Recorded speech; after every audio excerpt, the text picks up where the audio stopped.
할렐루야. 네. 오늘도 은혜 받고 행복하세요. 오늘이 절기상 무슨 날이죠? 예, 말복입니다. 복을 이렇게 보니까 그 복이 복복자가 아니고 엎드릴 복입니다. 그럼 왜 엎드릴 복을 썼을까? 이제 이 말복이 되면 가장 이 뜨거운 태양이 내려 쬐가지고, 여러분 불 앞에 있으면 쇠가 녹잖아요. 그래서 불 앞에 있는 쇠가 녹아서 납작 엎드린다 그 말이에요. 그만큼 뜨겁다 그 이야기죠. 여러분 오늘도 더위 드시지 말고 은혜 잡수시고 하나님의 말씀 잡수시고 오늘도 잘 견딜 수 있게 되기를 바랍니다. 이 사무엘하 22장이 다윗이 하나님 앞에 바쳐진 뭐냐면 찬송입니다. 근데 이 찬송이 언제 어떻게 다윗이 하나님 앞에 올려졌는가? 이제 1절에 보시면 첫 시작이 참 중요합니다. 1절에 뭐라고 찬송이 딱 시작이 되느냐면, 찬송의 문을 딱 열자마자 다윗이 그렇게 고백을 합니다. 뭐냐면 여호와께서, 이게 이제 처음 출발입니다. 근데 마지막 이 찬송의 고백 51절에서도 무엇으로 시작하느냐면 여호와께서. 이게 찬송의 가장 중요한 주제입니다. 세상의 노래의 주제는 인간이 주제를 이루고 있습니다만은, 왜? 인간 속에 있는 여러 가지 많은 희로애락, 그것이 사람의 이 땅의 모든 노래의 주제를 이루고 있지만, 다윗의 이 찬송의 노래의 가장 중요한 주제는 누구냐면 하나님이었습니다. 하나님이 어떤 분이었고, 하나님이 나와의 어떤 관계였고, 근데 이 하나님이 추상적인 어떤 하나님의 개념이 아닙니다. 일반적으로 하나님 하면 머릿속에만 들어 있습니다. 책을 통해서 배웠던 하나님이나 아니면 이성적으로 알고 있고 정리된 하나님의 개념이나 그런 하나님에 대한 개념, 그것으로 끝나지 않고 다윗의 찬송과 노래 속에는 어떤 하나님인가? 내가 경험한 하나님. 여러분이 찬송 속에 그 하나님에 대한 경험이 녹아져 있을 때 그 찬송 속에 뭐가 있는가? 하나님의 능력이 있습니다. 그게 세상 노래하고 찬송과의 큰 차이입니다. 그래서 찬송은 부르면 부를수록 하나님의 영이 임합니다. 이 땅 위에 모든 문화, 그리고 이 땅 위에 모든 예술, 그리고 특별히 이 노래 속에 뭐가 있는가? 노래만 있는 게 아닙니다. 노래 속에 그 노래를 만든 사람의 생각과 혼이 함께 묻어옵니다. 그래서 무슨 노래를 듣느냐, 무슨 노래를 하느냐, 그게 내 영을 지배합니다. 우리가 찬송가를 부르고 복음성가를 많이 들으면서 살면 그 찬송과 복음성가를 통해서 하나님의 영이 옵니다. 성령이 나에게 임해 오십니다. 그래서 하나님의 은혜로 나를 채워지게 되거든요. 그런 것처럼 이 다윗의 찬송 속에 누가 묻어나 있는가? 하나님이 묻어 계시는 거예요. 그래서 처음 출발이 여호와께서, 마지막도 여호와께서. 근데 그 하나님을 그냥 막연한 하나님이 아니라 다윗이 자신의 삶의 환경과 여건 속에서 만나고 경험하고 그리고 부딪힌 하나님, 그 하나님에 대한 고백을 이 찬송에다가 담아서 지금 다윗이 하나님 앞에 찬양하고 노래를 부르고 있습니다. 여러분, 찬송은 신앙 고백입니다. 우리가 이제 하루 한 장씩 쭉 부르고 있습니다만은, 그 찬송은 작사 작곡한 사람 신앙 고백이기도 하지만은 부르는 나의 신앙 고백입니다.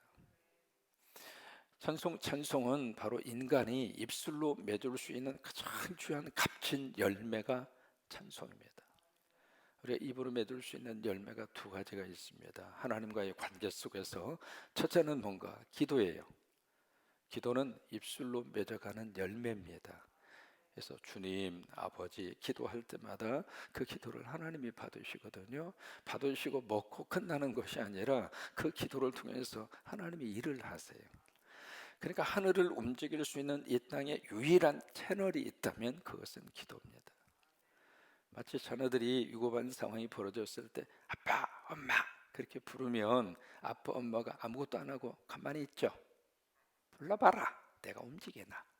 그런 부모 없습니다. 자녀가 부르면 부모님은 항상 움직여 줍니다. 어느 모습으로든지 부모는 자식의 부름 앞에 응답합니다. 그게 부모입니다. 근데 남은 절대로 움직여 주지 않습니다. 물론 가끔 마음씨 좋은 사람은 그 부름 앞에 응답을 합니다만은 거의 대부분 상관이 없는 관계 속에서는 거의 움직이지 않습니다. 그러나 부모는 다릅니다. 하나님은 나의 아버지십니다. 믿으시면 아멘. 그 아버지가 여러분이 부르시는데 가만히 계시겠습니까? 그러니까 성도들이 입술로 맺어가는 너무 축복된 입술의 열매 중에 하나가 기도예요.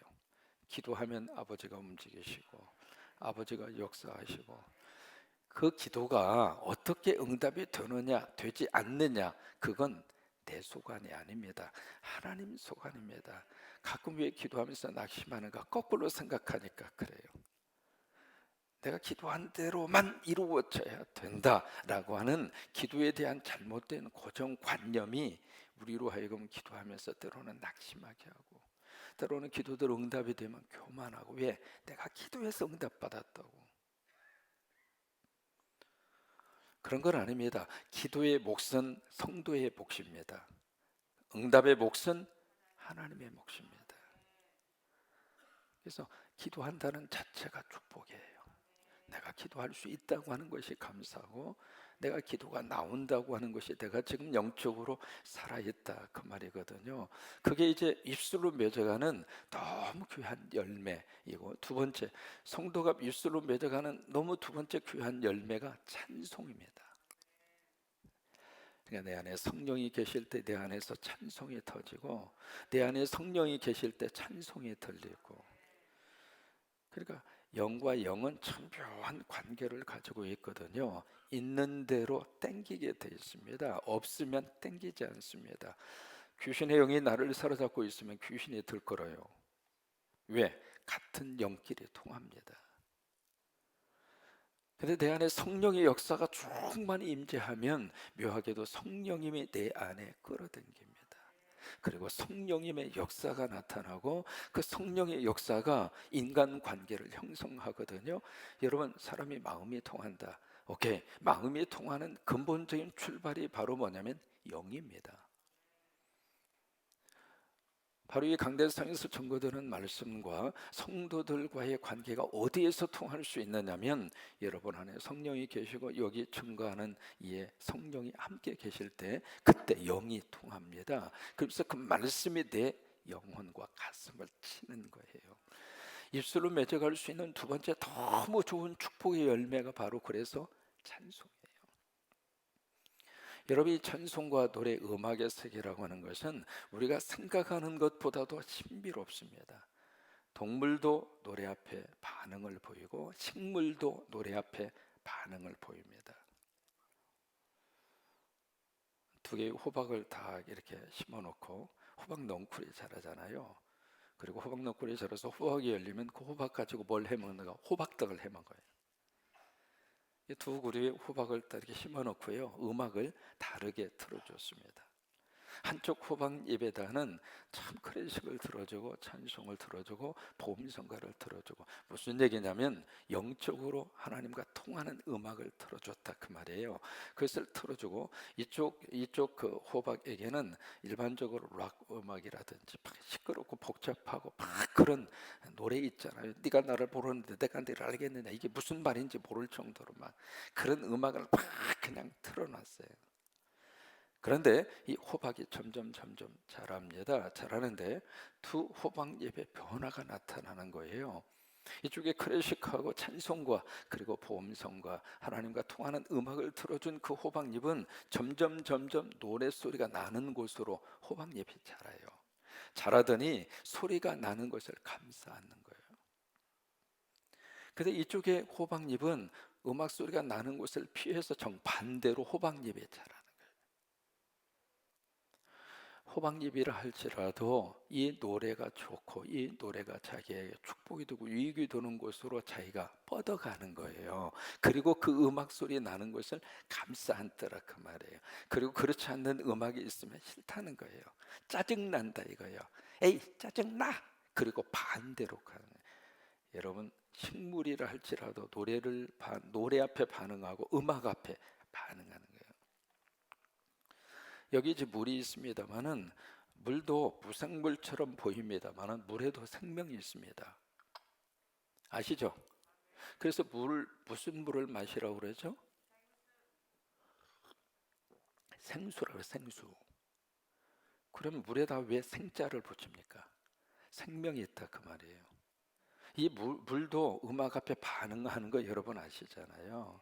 이 물을 딱 떠놓고 말씀드린 첫 번째 그런 내용의 음악을 틀어주면 물에도 결정체가 있지 않습니까? 자세히 들여다보면 물 하나하나마다 나름대로의 자기의 결정체를 가지고 있는데 그 결정체가 그 좋은 음악을 틀어주면 너무 예쁜 육각형으로 딱 질서가 잡히는 거예요. 근데 두 번째 그 음악을 틀어주니까 물의 결정체가 완전히 다 깨져서 흉측하게 이를 데 없는 물의 결정체로 바뀌어지더라 그 말이에요. 이것을 나에게 적용을 시키면은 우리 몸의 70%가 뭐예요? 물이에요. 몸집이 있는 분들은 물통이 좀 큰 것뿐이에요. 그 물 조금만 빼면 홀쭉해져. 이렇게 몸의 70%가 물이라는 이야기는 내 몸이 음악 앞에, 노래 앞에 반응한다 그 말이에요. 그래서 지난주에 말씀을 드렸잖아요. 하나님의 은혜로 사는 나는 기쁘고, 어느 장로님이 지혜를 주셨어요. 기쁘다 기쁘다 항상 기쁘다 하니까 연결이 안 되는 것 같아서 기쁘고 기쁘다 항상 기쁘다. 하나님의 은혜로 사는 나는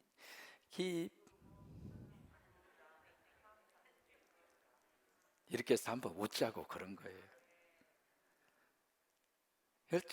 그 찬송을 계속 부르면 내 몸에 있는 물의 결정체가 육각형으로 딱 잡히는 거예요. 그러면 사람이 건강하게 견디고 살 수 있다. 이 다윗의 찬송 속에 여러 가지 많은 고백이 쭉 그렇게 나와져 있는데 이 하나님을 어떻게 다윗이 경험을 했는가, 세 가지로 경험을 해요. 첫째로 하나님을 어떻게 경험했는가, 나의 등불이라. 그 다음에 두 번째, 하나님을 어떻게 경험했는가, 나의 반석이라. 세 번째로, 하나님을 어떻게 경험했는가, 나의 요새라. 고백 한번 해보실까요? 나의 등불, 나의 반석, 나의 요새. 이게 그냥 하나님에 대해서 논문 발표하는 게 아닙니다. 하나님을 다윗은 자기의 삶 속에서 그렇게 만난 거예요. 여러분은 하나님을 어떻게 만나셨습니까? 나름대로 다 우리 삶의 환경 속에서 하나님을 만나셨어요. 이렇게 만나시든 저렇게 만나셨든 그것이 내 기억 속에 남지 않았든지 간에 그런 것을 다 떠나서 하나님을 만나셨고 하나님을 경험하셨으니까 이 새벽에 깨워서 아버지 예배하는 거거든요. 이게 다윗은 하나님을 어떻게 만났는가, 이렇게 만난 거예요. 하나님은 나의 등불이다. 하나님은 My God is my lamp. 다 이 등불이에요. 이 등불이라고 하는 말을 다른 영어 번역해 보시면 라이트 빛으로 그렇게 번역을 했거든요. 여러분, 이 등불과 빛이라고 하는 것, 이것이 바로 뭐냐면 우리를 보호하기도 하지만 또 하나 중요한 것은 이 등불과 빛이 우리의 생명입니다. 빛이 없으면은 모든 이 지구상에 있는 생명체는 살 수가 없습니다. 빛이 2차 세계대전이 끝난 다음에 독일군이 폴란드를 점령했다가 이제 패배했으니까 후퇴했잖아요. 그 다음에 폴란드에서 무슨 일을 하느냐면 독일군들이 파놓은 그런 벙커가 그렇게 많았어요. 그래서 벙커를 다 그렇게 해체하고 벙커를 정리하는 그 작업을 하는데 독일군들이 얼마나 많이 벙커를 파놨는지 그렇게 정리하는데 6년 걸렸습니다. 2차 세계대전이 끝난 다음에. 근데 무슨 일이 있었냐면 벙커 하나 속에 숨어서 독일군이 숨어 있다가 밖에서 폭격이 있는 바람에 벙커가 무너져 버린 거예요. 그 사람들이 속에 있는데. 그래서 6명이 그 벙커에 갇히게 됐습니다. 갇혔는데 다행히 이게 이 환기구 이렇게 공기 유통하기로 환기구는 붕괴되지 않아서 숨 쉬는 데는 지장이 없었어요. 또 하나 그 벙커가 상당히 큰 벙커였기 때문에 식량은 몇 년 견딜 수 있을 정도로 식량과 물은 공급을 받을 만한 그런 벙커였어요. 근데 문제는 빛이었어요. 빛이 차단이 된 거예요. 빛이 한 점도 그 벙커 안에 들어오지 않습니다. 그래서 6명이 벙커에 갇혀가지고 그렇게 해서 이제 생활을 하게 되는데, 2명은 몇 개월 견디다가 정신 착란증을 일으켜서 스스로가 자살을 해요. 그 다음에 2명은 1, 2년 이렇게 버티다가 도저히 견디지 못해서 원인 모르게 죽었어요. 근데 2명이 끝까지 그 벙커에서 살았거든요. 살았는데 4년 만에 폴란드 사람들이 그 벙커를 찾은 거예요. 그렇게 해서 이제 그것을 붕괴가 됐으니까 그것을 다 이렇게 잔해를 치우고 나서 딱 보니까 독일군 2사람이 거의 살아있는 거예요.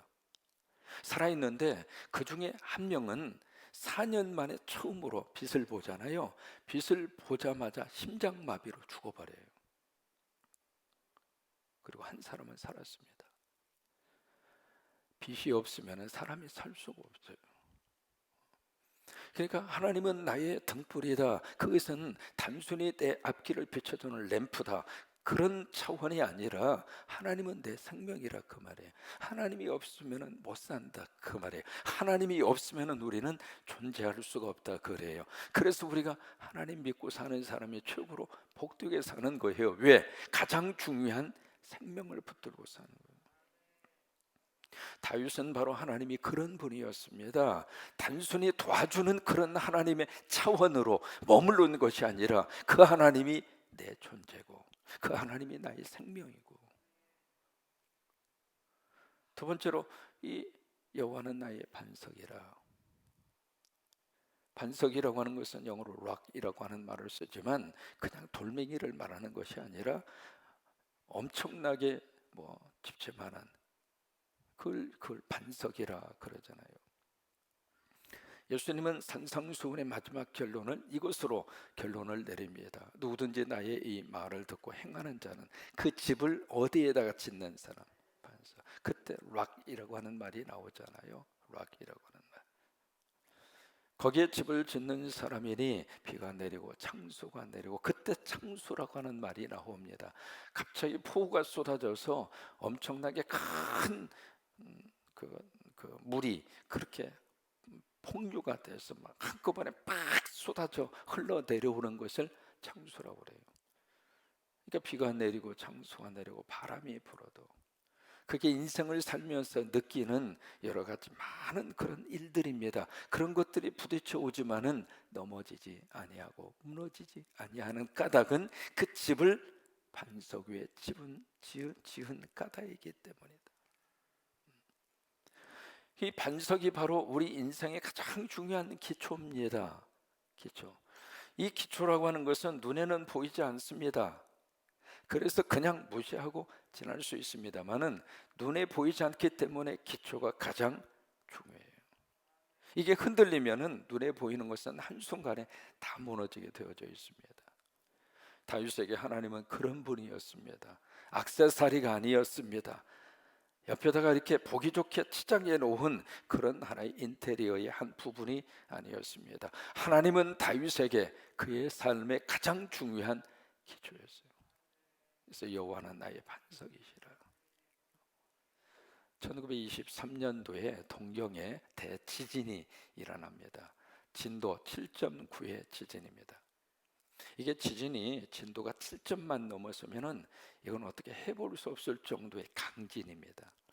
우리 한국은 이제 지진에 대해서 좀 떨어져 있잖아요. 그래서 우리가 지진에 대해서 잘 이렇게 모릅니다.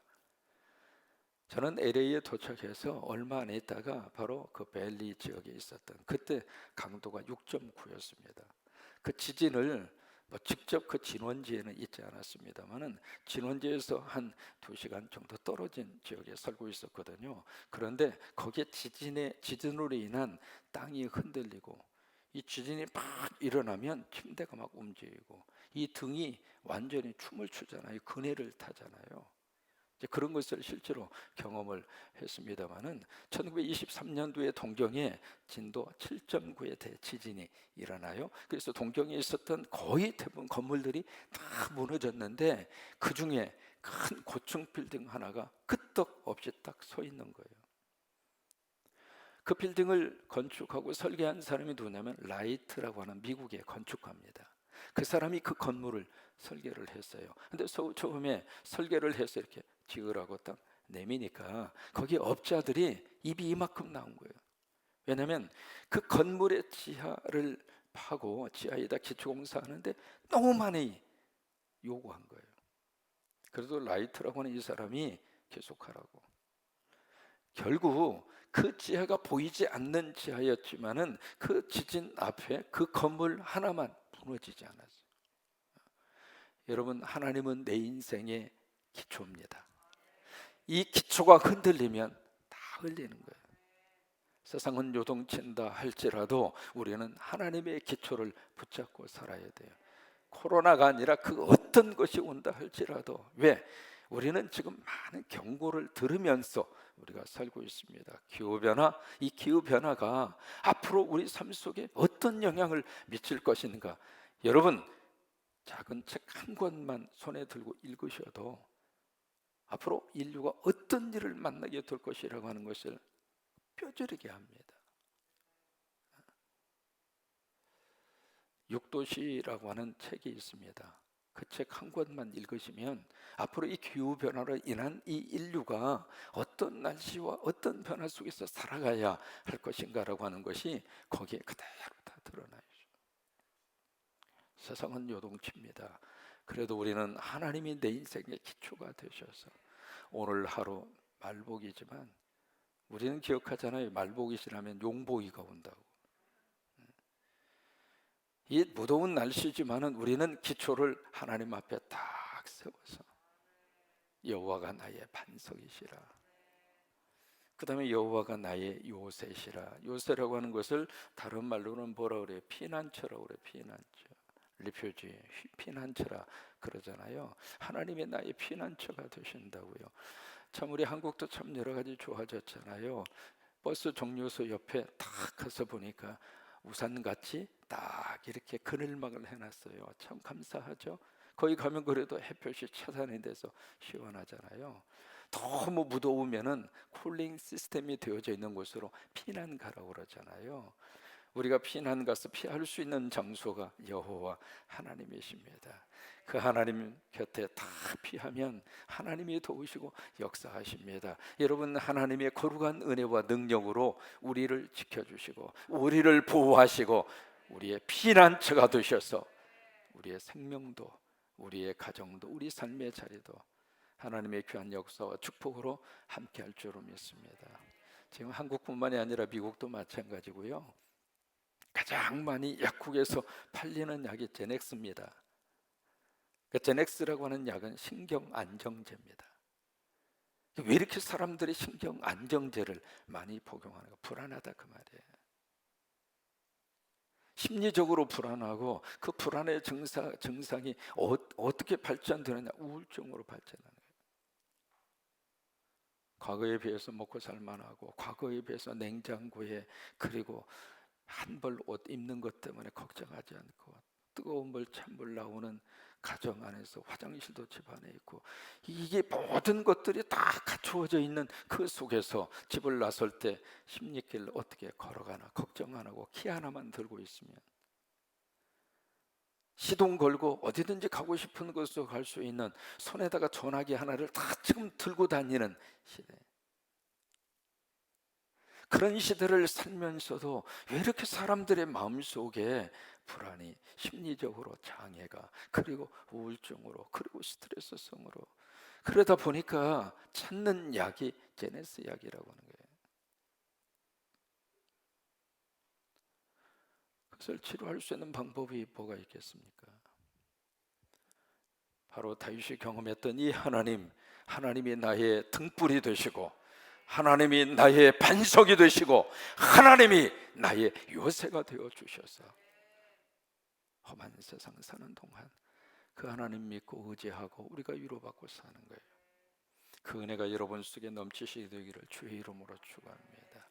하나님의 은혜로 사는 나는 기쁘고 기쁘다, 항상 기쁘다. 학교 종이 땡땡땡 쳐주실 수 있습니까? 오케이. 가사 기억하시죠? 하나님의 은혜로 사는 나는 기쁘고 기쁘다, 항상 기쁘다. 학교 종이 땡땡땡 거기다가 맞춰서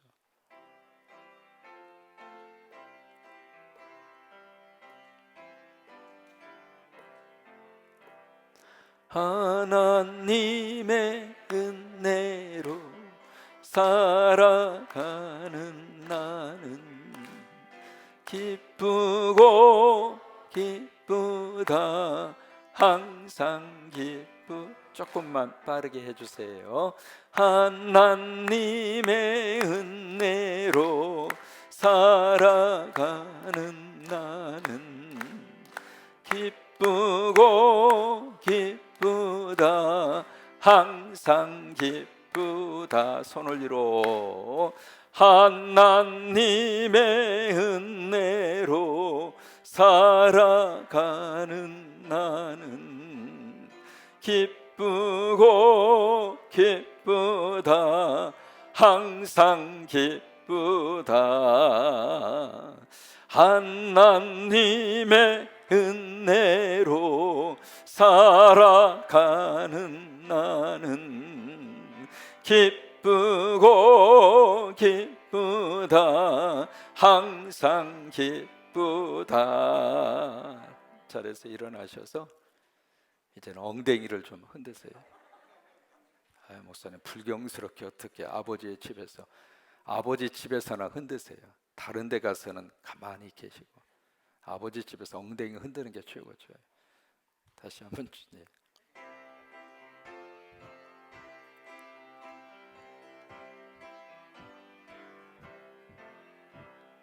하나님의 은혜로 살아가는 나는 기쁘고 기쁘다, 항상 기쁘다. 스텝을 밟으면서 하나님의 은혜로 살아가는 나는 기쁘고 기쁘다, 항상 기쁘다. 제자리에 돌면서 하나님의 은혜로 살아가는 나는 기쁘고 기쁘다, 항상 제자리 뛰면서 하나님의 은혜로 살아가는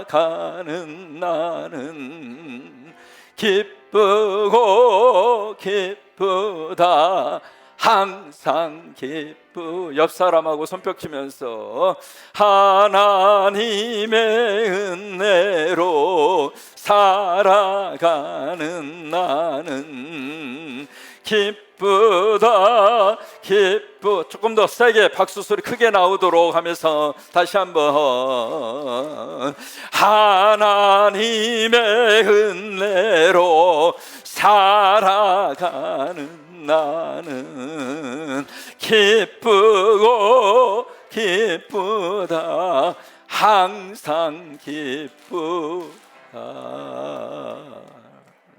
아멘. 아멘. 그래요.